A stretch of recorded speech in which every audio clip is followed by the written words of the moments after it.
La grâce, la paix, par Jésus-Christ de Nazareth, le récité du troisième jour. J'aimerais bien aimer dans le Seigneur, au travers de cette vidéo, nous mettre en garde concernant les faux apôtres. Vous savez, bien aimé dans le Seigneur, que selon Éphésiens chapitre 4, le verset 11, le Seigneur a établi dans sa maison les 5 ministres de la parole, qui sont apôtres, prophètes, docteurs, pasteurs, évangélistes. Il a établi les 5 ministères dans le corps pour le perfectionnement des saints en vue de l'œuvre du ministère. Et nous savons que depuis la nuit des temps, le diable va toujours prendre les choses du Seigneur, les altérer et les faire à sa manière.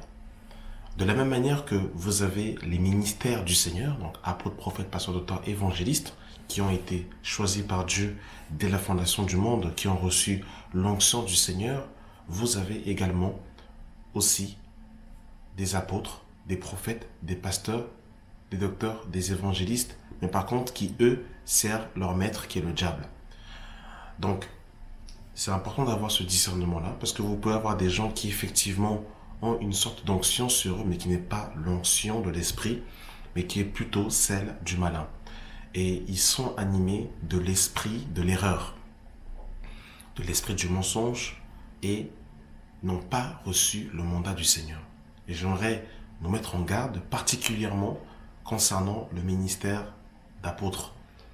Parce que les apôtres, selon les Écritures, ont été établis premièrement dans la maison de Dieu. On va le lire. Donc, pour cela, nous sommes dans le livre de 1 Corinthiens, chapitre 12. 1 Corinthiens 12, mes bien-aimés dans le Seigneur, à partir du verset 27. Vous êtes le corps de Christ et vous êtes ses membres, chacun pour sa part. Et Dieu a établi dans l'Église, premièrement, des apôtres, secondement des prophètes, troisièmement des docteurs. Donc non pas que l'apôtre est plus important que le prophète ou que le prophète est plus important que le docteur, c'est juste une question de dignité, une question de rang. Apôtre veut dire envoyé. Et surtout, les apôtres sont établis premièrement parce que c'est eux qui viennent poser les fondements, qui viennent établir la doctrine de Christ dans le cœur des enfants de Dieu. C'est pour ça qu'ils sont établis premièrement. Alors si le rôle de l'apôtre, apôtre veut dire envoyé, apôtre est égal fondement, est égal doctrine, est égal fondement de Christ dans le cœur et dans l'âme des enfants de Dieu. De même aussi, vous avez des faux apôtres qui sont envoyés et qui, eux, viennent aussi faire un travail de fondement, mais qui n'est pas de fonder les chrétiens dans la doctrine de Christ, mais qui est plutôt de les fonder dans l'erreur, dans le mensonge, dans la séduction, et dans toute chose qui n'est pas la doctrine de Christ.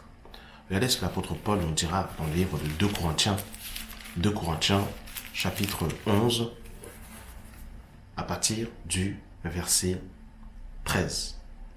Ces hommes-là sont de faux apôtres, des ouvriers trompeurs déguisés en apôtres de Christ. Alors on va s'arrêter là parce que c'est chaud. C'est terrible, hein? C'est pour ça, ne vous adonnez pas à tout enseignement. N'écoutez pas chaque personne qui se dit ministre du Seigneur. C'est une question de salut. On ne donne pas ses oreilles à n'importe qui. Il est important, mes bien-aimés dans le Seigneur, de méditer, d'examiner, d'éprouver les esprits. C'est important, mes bien-aimés dans le Seigneur.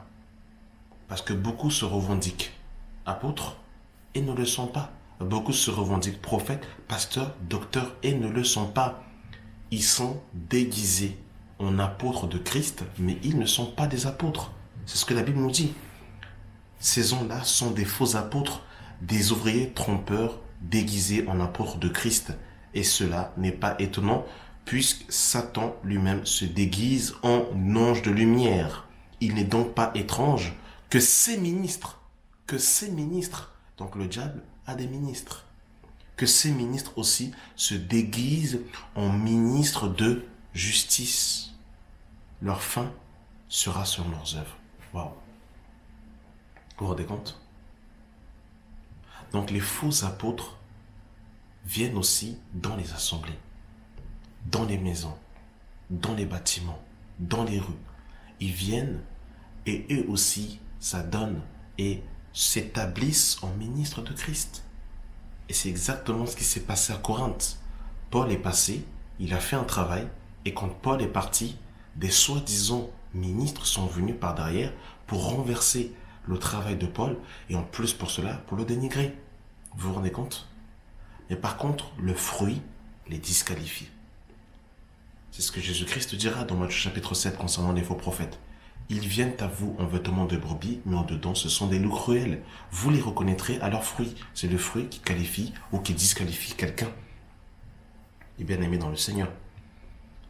Ensuite, il y a plein d'autres critères. Vous avez le fruit, vous avez l'enseignement qui est prodigué aussi. L'enseignement qui est prodigué. Comment reconnaître un apôtre? L'apôtre, si je peux me permettre de m'exprimer comme ça, tous les ministères doivent prêcher la saine doctrine. Mais encore plus l'apôtre. Parce que c'est lui qui prêche le fondement.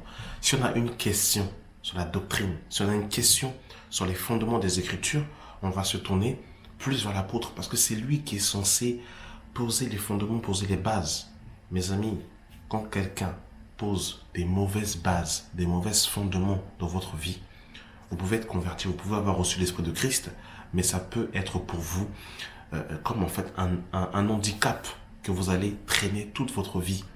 Votre croissance dans le Seigneur peut être biaisée à cause des mauvais fondements que vous avez reçus.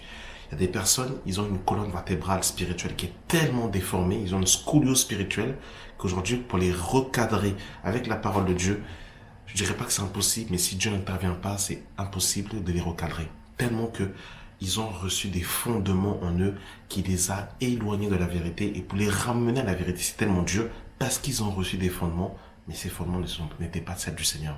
Donc c'est pour ça que quand on parle de fondements, on ne rigole pas. Il est important de recevoir des véritables fondements qui viennent du Seigneur. Parce que beaucoup ont reçu des fondements, mais ces fondements ne viennent pas de Pierre, Paul, Jacques et Jean. Ces fondements ne reposent pas sur la doctrine du Seigneur.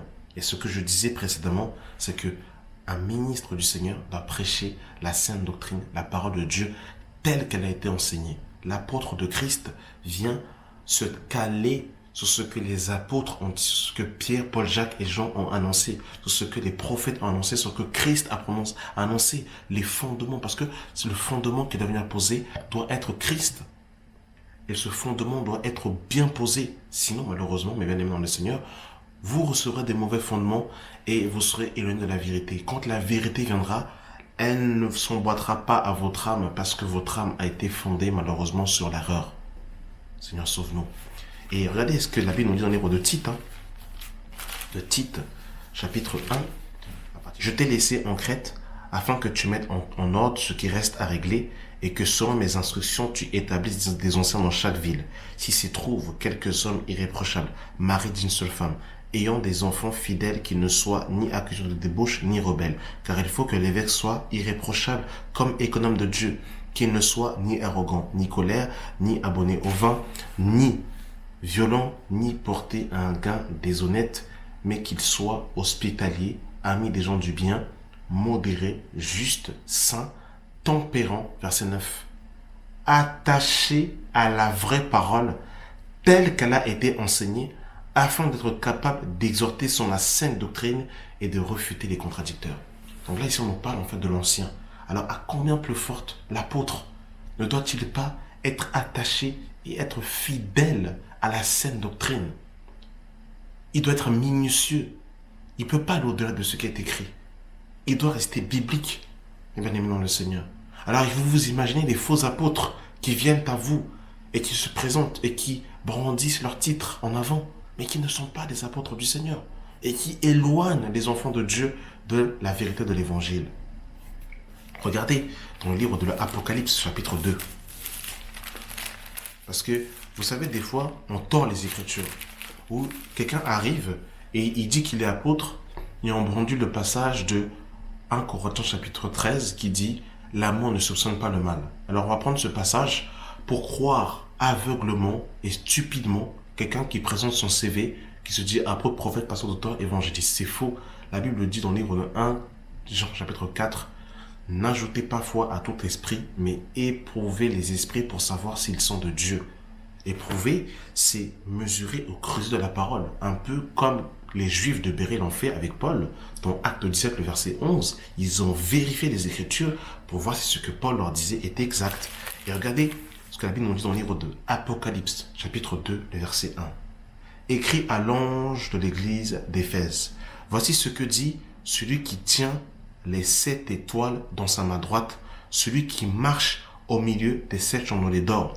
Je connais tes œuvres, ton travail, ta persévérance. Je sais que tu ne peux supporter les méchants et que tu as éprouvé ceux qui se disent apôtres et qui ne le sont pas, et tu les as trouvés menteurs. Waouh! Vous vous rendez compte? C'est quand même terrible, hein? Je sais que tu ne peux supporter les méchants et que tu as éprouvé ceux qui se disent apôtres et qui ne le sont pas, et tu les as trouvés menteurs. Le discernement des esprits. Que Dieu nous aide, que Dieu nous sauve. Vous vous rendez compte? Regardez comment est-ce que l'apôtre Paul va qualifier. C'est quand même terrible, hein? Que Dieu nous vienne en aide. Parce que aujourd'hui, quand on veut discerner, quand on dit ça, c'est pas biblique, ça. Moi, ce frère, je suis désolé, mais c'est pas pour être méchant, mais je vois pas l'onction de l'enseignant dans sa vie. Je ne vois pas, je vois pas que c'est un docteur, je vois pas que c'est un prophète, je vois pas que c'est un apôtre. On n'est pas là pour rejeter le ministère des gens, pour rejeter le ministère des gens. C'est pas le but. Si quelqu'un a reçu l'onction du Seigneur, la Bible nous dit, on reconnaît un arbre à son fruit. Que les gens le veulent ou que les gens ne le veulent pas, les fruits vont témoigner. Et d'ailleurs, la Bible dira, ce n'est pas celui qui se recommande lui-même qui a trouvé, mais c'est celui que le Seigneur recommande. Et parfois, je suis désolé, le fruit, l'huile du Seigneur n'y est pas. Les gens vont beaucoup parler, mais il n'y a pas l'huile de l'esprit. Il n'y a pas l'huile, c'est ça le problème. Que Dieu nous aide, les bien-aimés dans le Seigneur.